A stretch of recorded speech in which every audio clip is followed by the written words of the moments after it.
نحمده ونصلي على رسوله الكريم أما بعد فأعوذ بالله من الشيطان الرجيم بسم اللہ الرحمن الرحیم.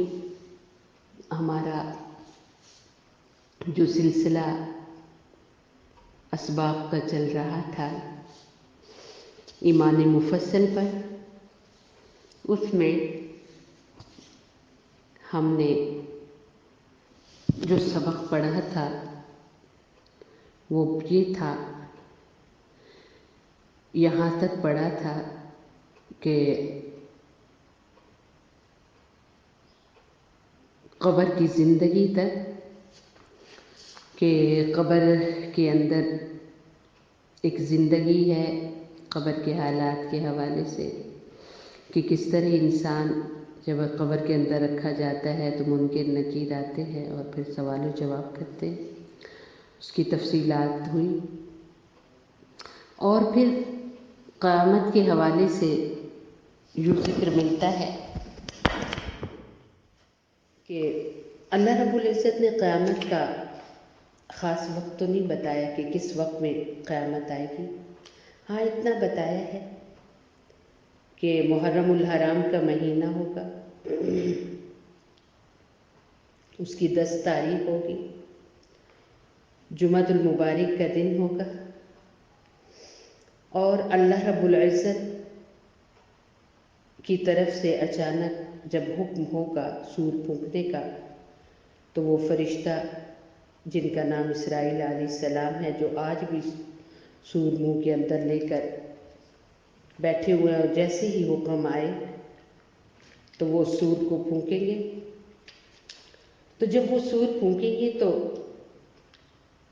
اچانک ایک آواز پھیلے گی. پہلے وہ ہلکی ہلکی ہوگی اور پھر وہ اتنی تیز ہوگی، اور جس وقت یہ سور پھونکا جائے گا تو لوگ اپنے کاموں میں لگے ہوں گے. علماء فرماتے ہیں کہ سب سے پہلے اس سور کی آواز صحرا میں بکریاں چرانے والا جو شخص ہے، یعنی صحرا میں بہت خاموشی ہوتی ہے نا، تو بکریاں چرانے والا چرواہا سنے گا، اور پھر یہ آواز بہت تیزی سے پھیل جائے گی، اور یہاں تک کہ لوگ اپنے کاموں میں مصروف ہوں گے. ایک کپڑے کاٹنے والا کپڑے کاٹنے کے لیے کینچی اٹھائے گا، ابھی وہ چلائے گا نہیں کہ قیامت آ جائے گی. ایک سفر کرنے والا سواری سے نیچے پاؤں رکھے گا نہیں کہ قیامت آ جائے گی. اور جیسے ہی قیامت آئے گی، جیسے ہی اس کا سور پھونکا جائے گا تو اس کے بارے میں اللہ رب العزت نے قرآن کریم کے کچھ مقامات پر قیامت کا ذکر اس طرح فرمایا کہ القاریۃ ما القاریہ، کھڑکھڑانے والی اور کھڑکھڑانے والی. وما ادراک ما القاریہ، آپ کو پتہ ہے یہ کھڑکھڑانے والی کیا ہے؟ ایک زوردار آواز، کھڑکھڑاہٹ، یہ کیا ہے؟ پھر خود ہی فرمائے یوم یکون الناس کالفراش المبثوث، جس دن لوگ بکھری ہوئی پتنگوں کی طرح ہو جائیں گے. جیسے ساون کے مہینے میں روشنی پر پروانے گرتے ہیں اور وہ پہلے اڑ رہے ہوتے ہیں، اور اچانک جب فجر کو آنکھ کھلتی اور دیکھتے ہیں کہ رات کو اتنے پروانے اڑ رہے تھے اور صبح کو صحن بھرا ہوتا ہے اور وہ سارے گرے ہوتے ہیں، مرے پڑے ہوتے ہیں. تو ایسے لوگ بکھرے ہوئے پڑے ہوں گے. وَتَكُونُ الْجِبَالُ كَالْعِهْنِ الْمَنفُوشِ، کہ پہاڑ جو اتنے مضبوط ہیں، مشینری بھی جنہیں بہت وقت لگانے کے بعد کاٹ سکتی ہے، یہ ایسے اڑیں گے جیسے دھنی ہوئی روئی اڑتی ہے. اور اسی طرح قیامت کے متعلق جب ذکر اللہ رب العزت نے ارشاد فرمایا تو یوں فرمایا اذا زلزلت الارض زلزالها، جب ہلائی جائے گی زمین اپنے بونچال سے، اپنے زلزلے سے. وَأَخْرَجَتِ الْأَرْضُ أَثْقَالَهَا، زمین اپنے بوجھ نکال دے گی. وقال الانسان ما لها، انسان کہے گا زمین کو کیا ہو گیا ہے. یومئذ تحدث اخبارها، زمین اپنے حالات بیان کرے گی. بأن ربک اوحی لها، کہ اس کے رب نے حکم دیا ہے اس کو کہ وہ حالات بیان کرے. یومئذ یصدر الناس اشتاتا، اس دن لوگ مختلف گروہوں میں بٹ جائیں گے. وہ لائن میں کھڑے ہوں گے. لیروا اعمالہم، کہ وہ اپنے اعمال دیکھ سکے، وہ دکھائے جا سکے، دیکھ سکے اپنے اعمال. فمن یعمل مثقال ذرۃ خیرا یرہ، جو رائی کے دانے کے برابر بھی دنیا میں بھلا عمل کر کے گیا وہ اس کو دیکھ لے گا. ومن یعمل مثقال ذرۃ شرا یرہ، اور جس نے رائی کے دانے کے برابر بھی برا عمل کیا وہ اس کو دیکھ لے گا.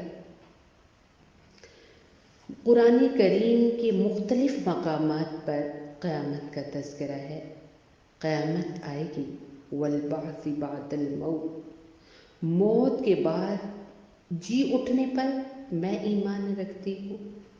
یہ ہمارے ایمان کہ جن وجوہات سے، جن باتوں کو بولنے سے، جن باتوں پر زبان سے اقرار کرنا اور دل کے اندر اس کا یقین ماننا، جن باتوں سے ہوتا ہے ان باتوں کی یہ آخری جملہ ہے کہ والبعث بعد الموت، موت کے بعد دوبارہ اٹھائے جانے پر میں ایمان رکھتی ہوں. اسی طریقے سے قیامت کے بارے میں علماء فرماتے ہیں کہ اللہ کے حبیب علیہ السلام کے فرمان کا مفہوم ہے کہ جس نے قیامت کو اپنی آنکھوں سے دیکھنا ہو تو وہ سورہ تکویر اور سورہ انفطار کی تلاوت کرے.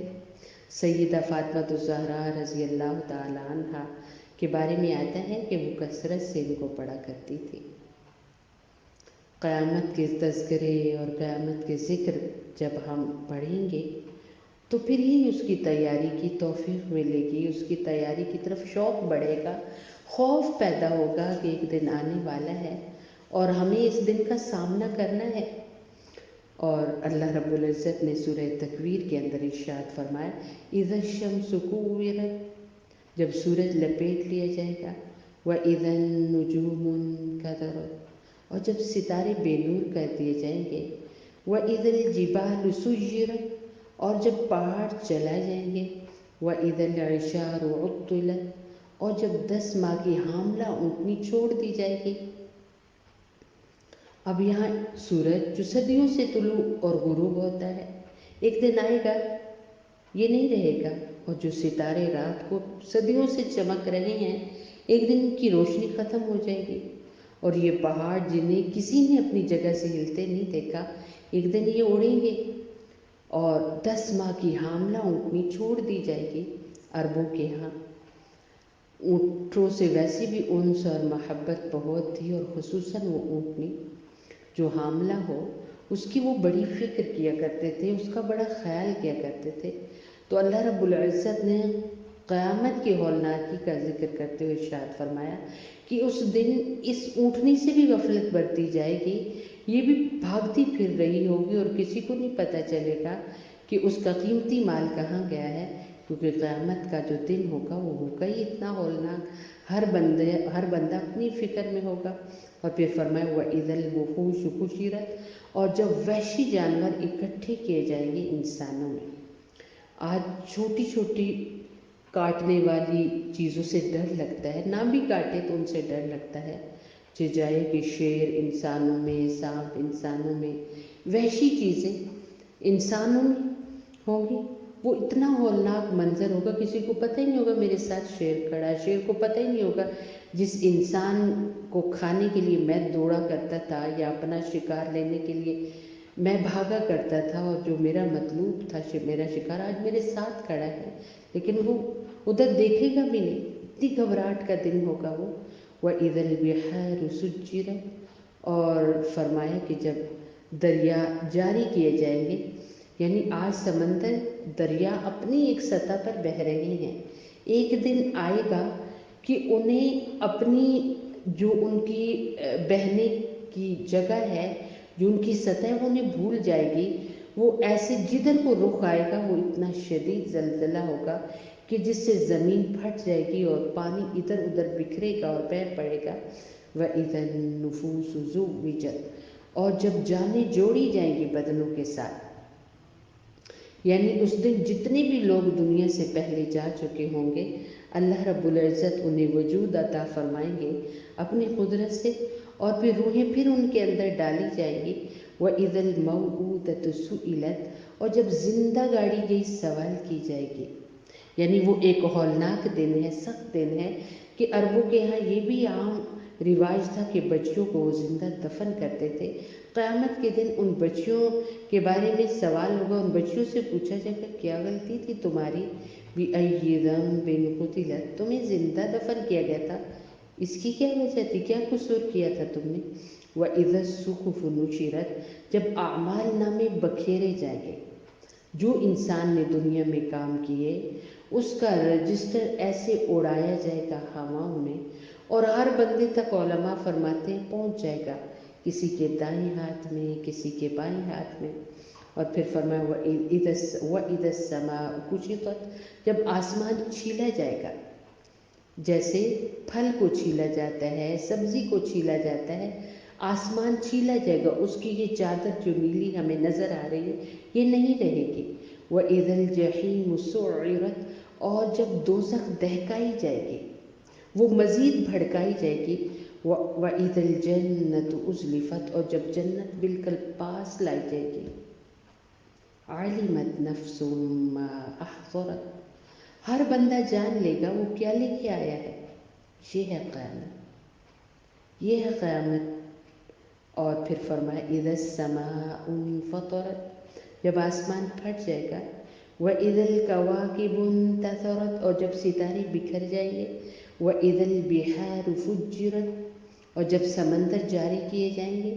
وَإِذَا الْقُبُورُ بُعْثِرَتْ، اور جب قبریں اکھیڑ دی جائیں گی، یعنی ہر قبر پھٹے گی اور مردہ یہ کہتے ہوئے اٹھے گا کس نے اٹھا دیا ہمیں ہماری آرام گاہ سے۔ حالانکہ قبر کے اندر بھی انہیں اگر اچھے اعمال نہیں تکلیف دی جا رہی ہوگی، لیکن وہ اٹھنے کا ہولناک اتنا منظر ہوگا کہ وہ اس جگہ پر لیٹے رہنے کو آرام کی جگہ کہہ رہے ہوں گے۔ عَلِمَتْ نَفْسٌ مَّا قَدَّمَتْ وَأَخَّرَتْ، جان لے گی ہر جان جو وہ آج لے کے حاضر ہوئی اور جو اس نے اپنے پیچھے چھوڑا۔ یہ ہے قیامت۔ اور پھر فرمایا یوم یفر المرء من اخیہ، اب اللہ رب العزت کی عدالت لگے گی میدان محشر میں، اور ہر انسان سے سوال ہوگا۔ ایک انسان سے اللہ رب العزت سوال و جواب کر رہے ہوں گے، اس سے پوچھ رہے ہوں گے، وہ سارے سوالوں کا صحیح جواب دے گا اور ایک نیکی کم پڑے گی۔ اللہ رب العزت فرمائیں گے تیرا بڑا قبیلہ تھا، تیرا بڑا خاندان تھا، جاؤ کہیں سے ایک نیکی لے کے آ۔ یہ بندہ آئے گا ایک نیکی لینے کے لیے۔ اللہ رب العزت نے فرمایا یوم یفر المرء من اخیہ، جس دن بھاگے گا آدمی اپنے بھائی سے، وَأُمِّهِ، اپنی ماں سے، وَأَبِيهِ، اور اپنے والد سے، وَصَاحِبَتِهِ، اور اپنی اہلیہ سے، بیوی سے، وَبَنِيهِ، اور اپنی بیٹوں سے۔ لِكُلِّ امْرِئٍ مِّنْهُمْ يَوْمَئِذٍ شَأْنٌ يُغْنِيهِ، ہر آدمی کی اس دن ایک حالت ہوگی جو اس کو لاپرواہ کرے گی، اسے ہوش ہی نہیں ہوگا وہ کیا کر رہا ہے، ادھر دوڑ ادھر دوڑ۔ وجوہ یومئذ مسفرہ، کامیاب ہوں گے وہ لوگ، ہنستے مسکراتے ہوں گے وہ چہرے، روشن ہوں گے وہ چہرے جنہوں نے دنیا میں کمائی کی ہے۔ ضاحکہ، تم ہنسیں گے، مستبشرہ، خوشیاں منائیں گے۔ ووجوہ یومئذ علیہا غبرہ، اور گرد و غبار ہوگا ان چہروں پر جنہوں نے دنیا میں کوئی تیاری نہیں کی، کوئی آخرت نہیں، کچھ سوال جواب نہیں۔ ہاں دیکھ لیں گے، موت آئے گی تو ہو جائے گی تیاری۔ کیوں آج اپنی دنیا کی زندگی کو پھیکا کریں آخرت یاد کر کے کیوں ہم ایسے محفلوں میں جائیں جہاں پر ہماری دنیا کی رونقیں پھیکی پڑتی ہیں، جہاں ہمارے گھر کے اندر جو ہمارا لائف سٹائل ہے اس میں فرق آتا ہے، کیوں جائیں وہاں؟ کیوں کھول کے ایسی جگہ قرآن کی پڑھیں کہ جہاں پر ہماری دنیا کی لذتیں چھنتی ہیں؟ ایسے تکرار ہوتے ہیں گھروں کے اندر، ایسے خیال آتے ہیں دلوں کے اندر، لیکن یہ دن ضرور آئے گا اور یہ آنے والا ہے۔ اس دن کو کوئی روک نہیں سکتا، اس دن کو کوئی ٹال نہیں سکتا۔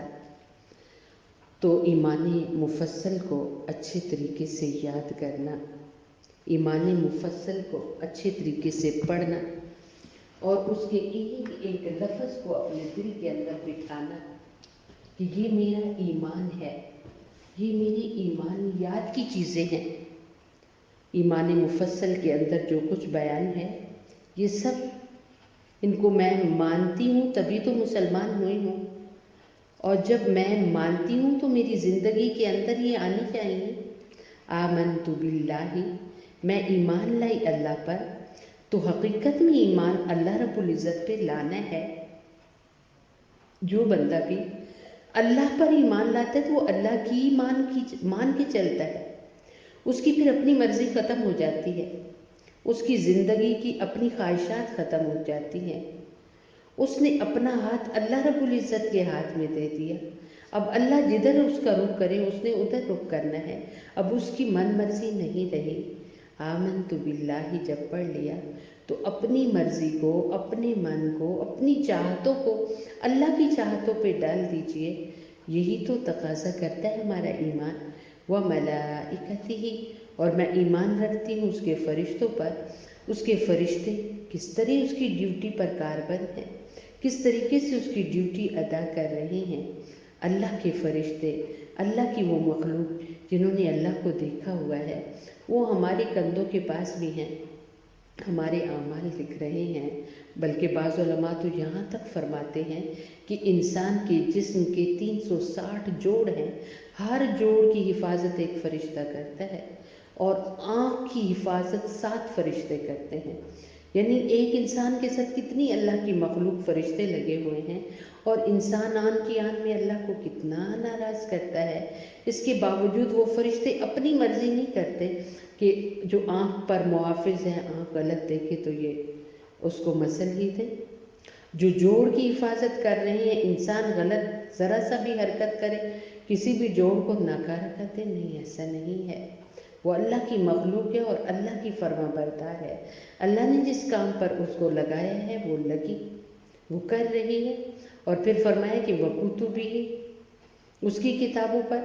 تو یہ سوچا جائے کہ سابقہ جو کتابیں گزر چکی ہیں پہلی امتوں کی طرف، انہوں نے نہیں مانا، تو پھر اللہ رب العزت نے انہیں کتنے عذابوں سے دوچار کیا۔ نوح علیہ السلام، ان کی قوم کو دیکھے، انہوں نے نوح علیہ السلام کی بات ماننے کے بجائے انہوں نے تضحیک کی، مذاق اڑایا، اور ان میں کتنے طاقتور لوگ تھے، کتنے زبردست لوگ تھے، اور کتنی بڑی بڑی اونچی اونچی ان کی عمارات تھی۔ حضرت نوح علیہ السلام کو ماننے والے کچھ غریب غربا تھے اور وہ بھی 81 لوگ تھے، اور حضرت نوح علیہ السلام نے ایک کشتی بنائی جو کہ لکڑی کی کشتی تھی، اور اس پر خود بھی سوار ہوئے اور ماننے والوں کو بھی سوار کیا، اور باقی بھی جتنی آج تک جاندار چیزیں موجود ہیں ان کو اس میں رکھا، اور خود بھی سوار ہو گئے اور بیٹھ کے دعا پڑھ کے، اور ساری قوم پر پانی کا عذاب آ گیا۔ اور اللہ رب العزت نے ماننے والوں کو، زمین اور آسمان کے بیچ کی جگہ پانی سے بھری ہوئی تھی لیکن ماننے والوں کو بچا لیا اور نہ ماننے والوں کو غرق کر دیا۔ پہلی کتاب میں ہمارے لیے کتنا بڑا نمونہ ہے کہ نہ ماننے والوں کے ساتھ کیا کچھ ہوا۔ بنی اسرائیل کو دیکھیے، تورات ان کی طرف نازل ہوئی، قرآن میں ان کے واقعات بکھرے پڑے ہیں، کتنی تفصیلات کے ساتھ ہے کہ تورات کے احکام کو جب انہوں نے نہیں مانا تو ان کے ساتھ کیا کچھ ہوا، اور جب انہوں نے مانا تو اللہ تعالیٰ نے کیسے بہتے دریا سے ان کے لیے راہیں نکالی، کیسے ان کے لیے بادلوں کو سائبان بنایا، اور کیسے ان کے لیے پتھروں کے اندر سے پانی کو جاری فرمایا، اور کیسے ان کے لیے جنت سے من و سلوہ بھیجا۔ ماننے والے جب مانتے ہیں تو اللہ ان کا ہو جاتا ہے، اور اللہ کا سب کچھ بندوں کا ہو جاتا ہے۔ اور پھر ایمان میں جب ہم اپنے ایمان مفصل کو پڑھتے ہیں تو کتب ہی پڑھتے ہوئے ہمیں ضرور پیچھے جانا چاہیے کہ نہ ماننے والوں کے انجام کیا ہوئے، اور ماننے والے چاہے دو چار ہوئے، چاہے دنیا ساری میں عذاب آ گیا، اللہ تعالیٰ نے ان کو بچا لیا، اور نہ ماننے والے چاہے کلا بند ہو گئے، وہ وہاں پر بھی تباہ و برباد ہو گئے۔ ورسولہ، اور ایمان مفصل کا ایک حصہ یہ بھی ہے کہ اس کے رسولوں پر تو اللہ رب العزت نے کتنے انبیاء کرام بھیجے، کس لیے بھیجے؟ اپنے بندوں کی طرف، کہ میرے بندوں کی راہبری اور رہنمائی کے لیے میری یہ بہترین جماعت جائے اور میرے بندوں کو میری طرف بلائے۔ اور انبیاء کا یہ سلسلہ رہا۔ بعض تو ایسے انبیاء تھے جن کے ساتھ کافی ماننے والے تھے، اور بعض ایسے بھی تھے کہ جن کے ساتھ کوئی بھی ماننے والا نہ تھا، لیکن کیا ہوا؟ رسول تو کامیاب ہو گئے، ماننے والے کامیاب ہو گئے، ناکام تو وہ ہوئے جنہوں نے نہ مانا۔ آج اگر ہم بھی اپنے پیارے نبی حضرت محمد مصطفیٰ خاتم النبیین صلی اللہ علیہ وسلم کی مان کے چلیں گے تو کامیابی ملے گی دونوں جہانوں میں۔ نہیں مانیں گے تو کسی کا بھی کوئی نقصان نہیں۔ اللہ کے پاک پیغمبر علیہ السلام کو اللہ نے جو مقام محمود عطا کیا ہے، وہ عالی درجہ دے دیا، اس میں ذرا بھی کمی نہیں آئے گی، لیکن ہمارا ککھ نہیں رہے گا۔ تو ماننا پڑے گا جب پڑھا ہے، اور پڑھنا چاہیے ایمان مفصل کو بڑی ہی دھیان اور توجہ سے، کہ میرے ایمان کے حصے میں جو میں ایمان کہتی ہوں کہ میں ایمان والی، اس میں کیا کیا چیزیں ہیں۔ اور پھر فرمایا کہ والیوم الآخر، آخرت کے دن پر ایک دن آئے گا، حساب و کتاب ہمیں دینا ہوگا، ہمیں بتانا ہوگا کہ یہ جو 6 فٹ کی ہمارے پاس اللہ کی امانت ہمارا جسم تھا، اس کے ساتھ ہم نے کیا سلوک کیا۔ والقدر خیرہ وشرہ من اللہ تعالی، صحیح اور بری تقدیر دونوں اللہ کی طرف سے ہے، اس کو بھی ماننا ہوگا۔ اور والبعث بعد الموت، موت کے بعد اٹھائے جانے کو بھی ماننا ہوگا۔ تو ایمان مفصل کو اچھے سے پڑھنا، اور پھر اپنے ایمان کی تجدید کرتے رہنا، اور پھر اسی کے ساتھ ہے ایمان مجمل بھی۔ السلام علیکم ورحمۃ اللہ۔ اللہم اغفر لأمت محمد صلی اللہ علیہ وسلم، اللہم ارحم لأمت محمد صلی اللہ علیہ وسلم، اللہم اصلح لأمت محمد صلی اللہ علیہ وسلم۔ سبحان ربک رب العزة عما یصفون، وسلام علی المرسلین، والحمد للہ رب العالمین۔